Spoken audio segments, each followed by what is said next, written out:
आज पढ़ते मुंशी प्रेमचंद्र जी की कहानी आहुति। आनंद ने गद्देदार कुर्सी पर बैठकर सिगार जलाते हुए कहा, आज विशंभर ने कैसी हिमाकत की। इम्तिहान करीब है और आप आज वॉलंटियर बन बैठे। कहीं पकड़े गए तो इम्तिहान से हाथ धोएंगे। मेरा तो ख्याल है कि वजीफा भी बंद हो जाएगा। सामने दूसरे बेंच पर रूपमणी बैठी एक अखबार पढ़ रही थी। उसकी आंखें अखबार की तरफ थी पर कान आनंद की तरफ लगे हुए थे। बोली, यह तो बुरा हुआ, तुमने समझाया नहीं। आनंद ने मुंह बनाकर कहा, जब कोई अपने को दूसरा गांधी समझने लगे तो उसे समझाना मुश्किल हो जाता है। वह उल्टे मुझे समझाने लगता है।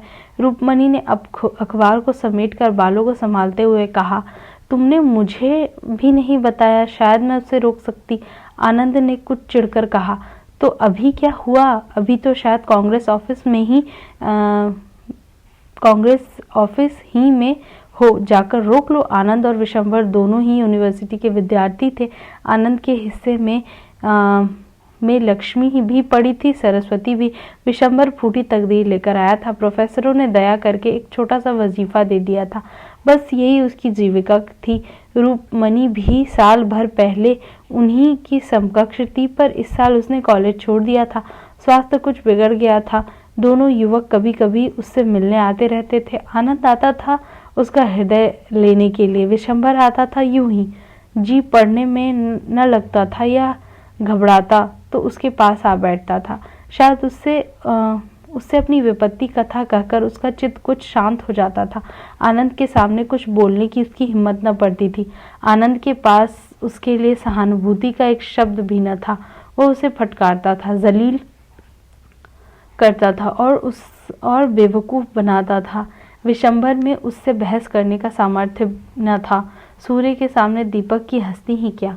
आनंद का उस पर मानसिक आधिपत्य था। जीवन में पहली बार उसने उस आधिपत्य को अस्वीकार किया था और उसी की शिकायत लेकर आनंद रूपमणी के पास आया था। महीनों विशंभर ने आनंद के तर्क पर अपने भीतर के आग्रह को ढाला, पर तर्क से परास्त होकर भी उसका हृदय विद्रोह करता रहा। बेशक उसका यह साल खराब हो जाएगा, संभव है छात्र जीवन ही का अंत हो जाए, फिर इन 14-15 वर्षों की मेहनत पर पानी फिर जाए। न खुदा ही मिलेगा, न सनम का विसाल ही नसीब होगा। आग में कूदने से क्या फायदा? यूनिवर्सिटी में रहकर भी तो बहुत कुछ देश का काम किया जा सकता है। आनंद महीने में कुछ न कुछ चंदा जमा कर देता है, दूसरे छात्रों से स्वदेशी की प्रतिज्ञा करा ही लेता है। विशंभर को भी आनंद ने यही सलाह दी। इस तर्क से उसकी बुद्धि को तो जीत लिया, पर उसके मन को न जीत सका। आज जब आनंद कॉलेज गया तो विशंभर ने स्वराज्य भवन की राह ली। आनंद कॉलेज से लौटा तो उसे अपनी मेज पर विशंभर का पत्र मिला। लिखा था, प्रिय आनंद, मैं जानता हूँ मैं जो कुछ करने जा रहा हूँ वह मेरे लिए हितकर नहीं, पर न जाने कौन सी शक्ति मुझे खींच लिए जा रही है। मैं नहीं जाना चाहता पर जाता हूँ। उसी तरह जैसे आदमी मरना नहीं चाहता पर मरता है, रोना नहीं चाहता पर रोता है। जब सभी लोग जिन पर हमारी भक्ति है ओखली में अपना सिर डाल चुके थे तो मेरे लिए भी अब कोई दूसरा मार्ग नहीं है। मैं अब और अपनी आत्मा को धोखा नहीं दे सकता। यह इज्जत का सवाल है और इज्जत किसी तरह का समझौता नहीं कर सकती। तुम्हारा विशंभर। खत पढ़कर आनंद के जी में आया कि विशंभर को समझाकर लौटा लाए, पर उसकी हिम्मत पर गुस्सा आया और उसी तैश में वह रूपमणी के पास जा पहुंचा। अगर रूपमणी उसकी खुशामद करके कहती जाकर उसे लौटा लाओ तो शायद वह चला जाता, पर उसका यह कहना कि मैं उसे रोक लेती उसके लिए असहाय था। उसके जवाब में रोष था, रुखाई थी और शायद कुछ हसद भी था। रूपमणी ने गर्व से उसकी ओर देखा और बोली, अच्छी बात है, मैं जाती हूँ। एक क्षण के बाद उसने डरते डरते पूछा, तुम क्यों नहीं चलते? फिर वही गलती। अगर रूपमणी उसकी खुशामद करके कहती तो आनंद जरूर उसके साथ चला जाता, पर उसके प्रश्न में पहले ही यह भाव छिपा था कि आनंद नहीं जाना चाहता। अभिमानी आनंद इस तरह नहीं जा सकता। उससे उदासीन भाव से कहा, मेरा जाना व्यर्थ है, तुम्हारी बातों का ज्यादा असर होगा। मेरी मेज पर यह खत छोड़ गया था। जब वह आत्मा और कर्तव्य और आदर्श की बड़ी बड़ी बातें सोच रहा है और अपने को भी कोई उच्च दर्जे का आदमी समझ रहा है तो मेरा उस पर कोई असर न होगा। उसने जेब से पत्र निकालकर रूपमणी के सामने रख दिया। इन शब्दों में जो संकेत और व्यंग था, उसने एक क्षण तक रूपमणि को उसकी तरफ देखने न दिया। आनंद के इस निर्दय प्रहार ने उसे आहत सा कर दिया था, पर एक ही क्षण में विद्रोह की एक चिंगारी से उसके अंदर जा घुसी। उसने स्वच्छंद भाव से पत्र को लेकर पढ़ा सिर्फ आनंद के प्रहार का जवाब देने के लिए, पर पढ़ते पढ़ते उसका चेहरा तेज से कठोर हो गया, गर्दन तन गई, आंखों में उत्सर्ग की लाली आ गई। उसने मेज पर पत्र रखकर कहा, नहीं, अब मेरा जाना भी व्यर्थ है। आनंद ने अपनी विजय पर फूलकर कहा, मैंने तो तुमसे पहले ही कह दिया। इस वक्त उसके सिर पर भूत सवार है, उस पर किसी के समझाने का असर न होगा। जब साल भर जेल में चक्की पीस लेंगे, वहां से तपेदिक लेकर निकलेंगे या पुलिस के डंडों से सिर और हाथ पांव तुड़वा लेंगे तो बुद्धि ठिकाने आवेगी। अभी तो जय जयकार और तालियों के स्वप्न देख रहे होंगे। रूपमणि सामने आकाश की ओर देख रही थी। नीले आकाश में एक छायाचित्र सा नजर आ रहा था, दुर्बल, सूखा हुआ, नग्न शरीर, घुटनों तक धोती, चिकना सिर, पोपला मुंह, तप, त्याग और सत्य की सजीव मूर्ति। आनंद ने फिर कहा, अगर मुझे मालूम हो कि मेरे रक्त से देश का उद्धार हो जाए तो मैं आज उसे देने को तैयार हूँ, लेकिन मेरे जैसे 150 आदमी ही निकल आए तो क्या होगा? प्राण देने के सिवा और तो कोई प्रत्यक्ष फल नहीं दिखता। रूपमणि अब भी वही छायाचित्र देख रही थी। वही छाया मुस्कुरा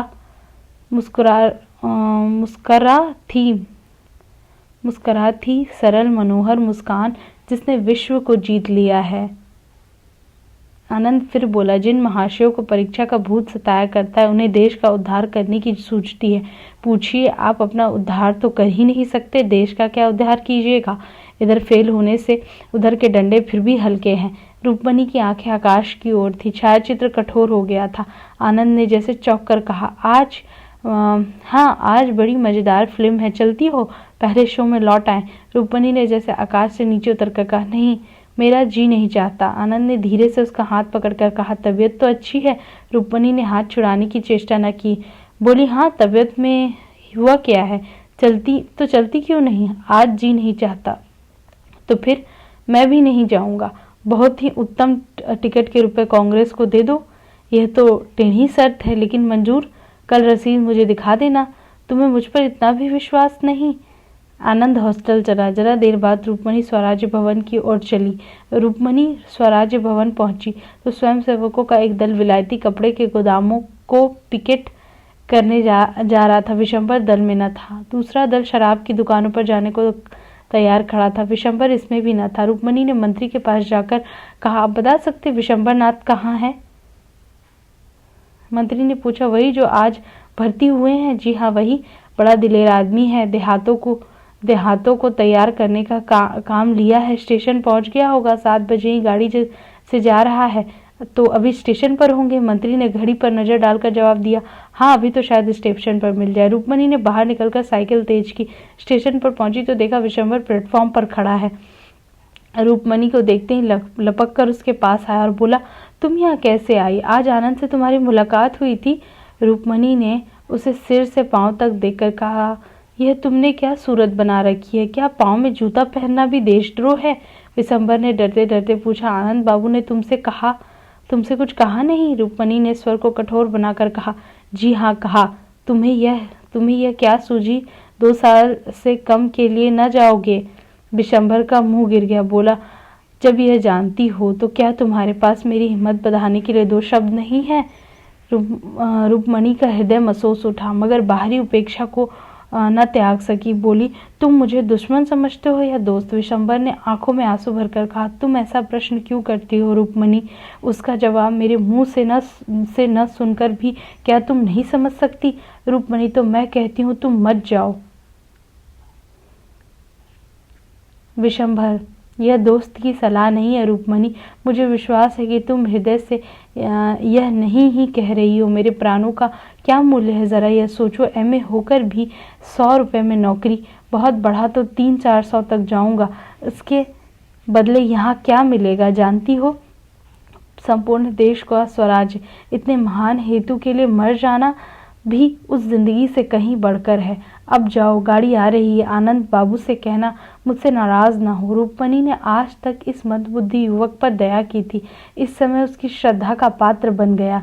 त्याग में हृदय को खींचने की जो शक्ति है, उसने रूपमणि को इतने वेग से खींचा कि परिस्थितियों का अंतर मिट सा गया। विशंभर जितने दोष थे वे सभी अलंकार बनकर चमक उठे। उसके हृदय की विशालता में भी वह किसी पक्षी की भांति उड़ उड़कर आश्रय खोजने लगी।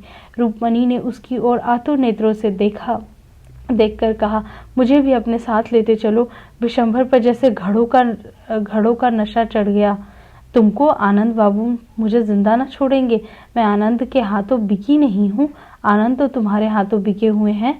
रूपमणि ने विद्रोह भरी आंखों से उसकी ओर देखा, पर कुछ बोली नहीं। परिस्थितियां उसे इस समय बाधाओं सी मालूम हो रही थी। वह भी विशंभर की भांति स्वतंत्र क्यों नहीं हुई? संपन्न माँ बाप की अकेली लड़की, भोग विलास में पली हुई, इस समय अपने को कैदी समझ रही थी। उसकी आत्मा उन बंधनों को तोड़ डालने के लिए जोर लगाने लगी। गाड़ी आ गई, मुसाफिर चढ़ने उतरने लगे। रूपमणि ने सजल नेत्रों से कहा, तुम मुझे नहीं ले चलोगे? विशंभर ने दृढ़ता से कहा, नहीं। क्यों? मैं इसका जवाब नहीं देना चाहता। क्या तुम समझते हो मैं इतनी विलासक्त हूँ कि मैं देहात में नहीं रह सकती? विशंभर लज्जित हो गया।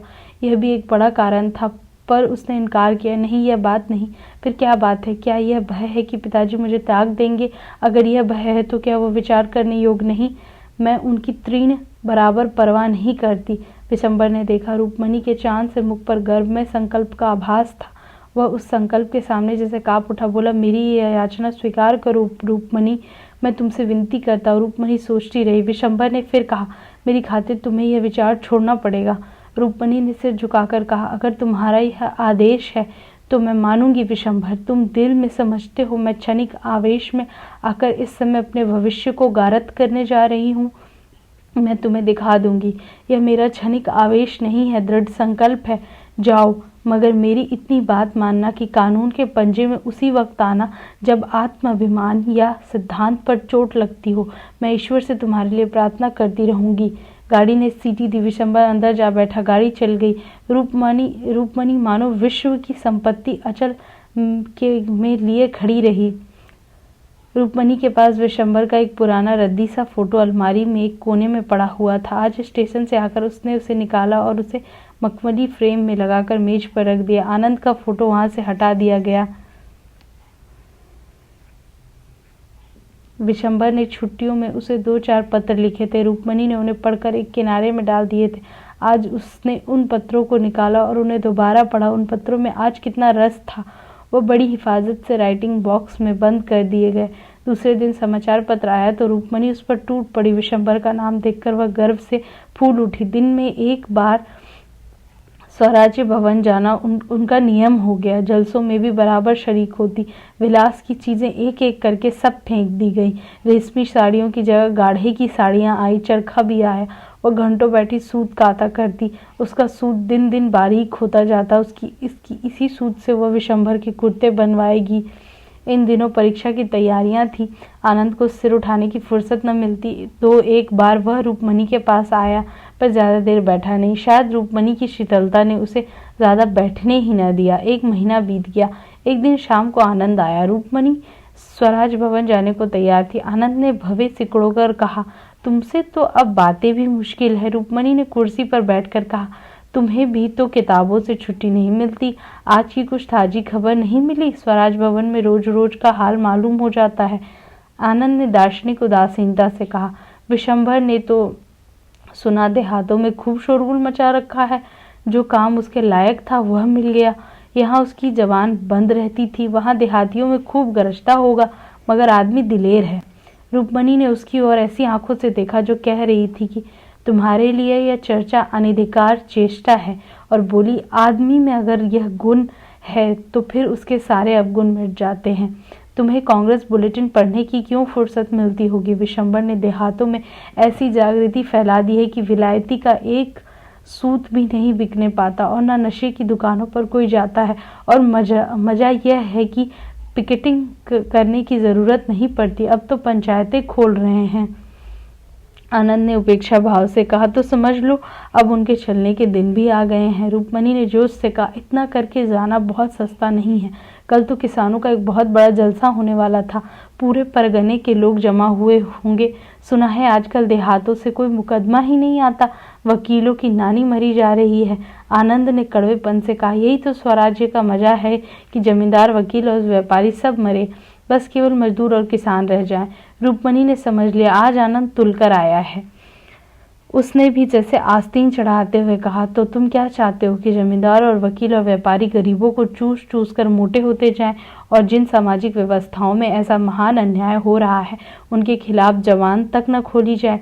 तुम तो समाज शास्त्र के पंडित हो, क्या किसी अर्थ में यह व्यवस्था आदर्श कही जा सकती है? सभ्यता के 3 मुख्य सिद्धांतों का ऐसी दशा में किस न्यूनतम मात्र में भी व्यवहार हो सकता है?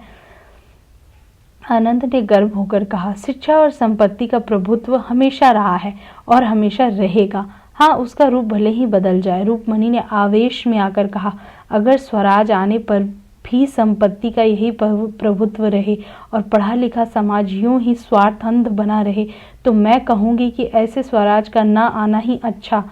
अंग्रेजी महाजनों की धुन लोलुपता और शिक्षितों का स्वहित ही आज हमें पीछे डाल रहा है।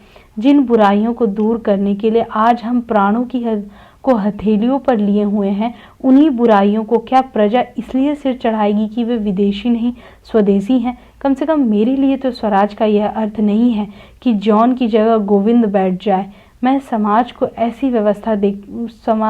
ऐसी व्यवस्था देखना चाहती हूँ जहाँ कम से कम विषमता को आश्रय न मिले।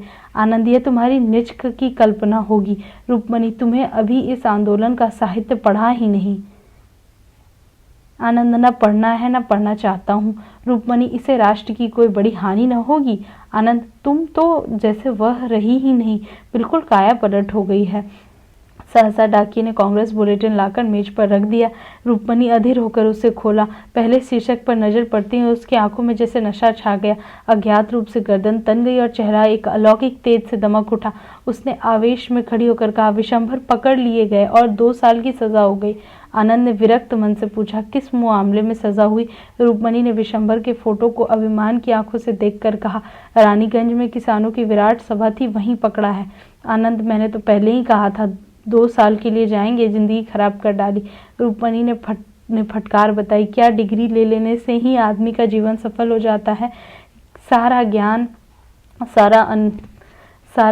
सारा अनुभव पुस्तकों में ही भरा हुआ है।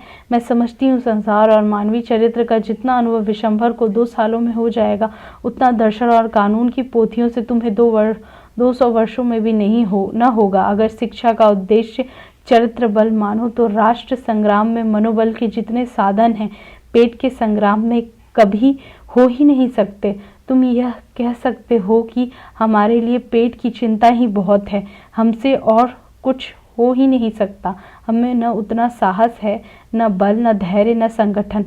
तो मैं मान जाऊंगी, लेकिन जाति हित के लिए प्राण देने वालों को बेवकूफ बनाना मुझसे नहीं सहा जा सकता। विशंभर के इशारे पर आज लाखों आदमी सीना खोलकर खड़े हो जाएंगे। तुम में है जनता के सामने खड़े होने का हौसला? जिन लोगों ने तुम्हें पैरों के नीचे कुचल रखा है, जो तुम्हें कुत्तों से भी नीच समझते हैं, उन्हीं की गुलामी करने के लिए तुम डिग्रियों पर जान दे रहे हो। तुम इसे अपने लिए गौरव की बात समझो, मैं नहीं समझती। आनंद तिलमिला उठा, बोला, तुम तो पक्की क्रांतिकारिणी हो गई। इस वक्त रूपमणि ने उसी आवेश में कहा, अगर सच्ची खरी बातों में तुम्हें क्रांति की गंध मिले तो मेरा दोष नहीं। आज विशंभर को बधाई देने के लिए जलसा जरूर होगा, क्या तुम उसमें जाओगी? रूपमणि ने उग्र भाव से कहा, जरूर जाऊंगी, बोलूंगी भी, और कल रानीगंज भी चली जाऊंगी। विशंभर ने जो दीपक जलाया है वह मेरे जीते जी बुझने न पाएगा। आनंद ने डूबते हुए आदमी की तरह तिनके का सहारा लिया। अपनी अम्मा और दादी से पूछ लिया है? पूछ लूंगी, और वह तुम्हें अनुमति भी दे देंगे। सिद्धांत के विषय में अपनी आत्मा का आदेश सर्वोपरि होता है। अच्छा, ये नई बात मालूम हुई। यह कहता हुआ आनंद खड़ा हुआ और बिना हाथ मिलाए कमरे से बाहर निकल गया। उसके पैर इस तरह लड़खड़ा रहे थे कि अब गिरा।